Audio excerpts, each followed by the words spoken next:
Hi friends, welcome back to my channel. तो आज का वीडियो में मैं पल्सर 125 और पल्सर 150 का डिफरेंस क्या है आज आपको बताने वाला। हालांकि ये दोनों अभी BS6 मॉडल्स है, तो इस BS6 में 125 में क्या मिलने वाला है और पल्सर 150cc में हम लोग को क्या मिलने वाला है, आज इस वीडियो में आपको मैं दिखाने वाला हूँ।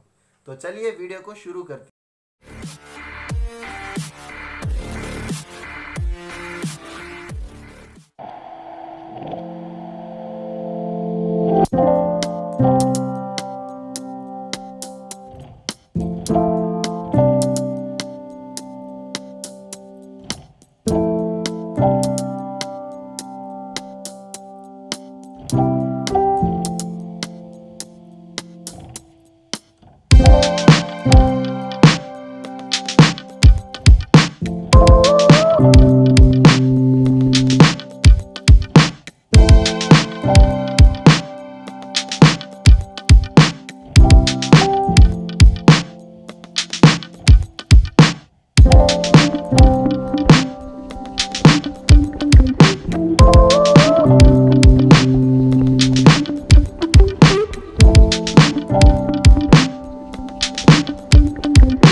I'm back at him, I'm back strong. Watch me turn up, roll up, yeah, you know I burn up, burn up.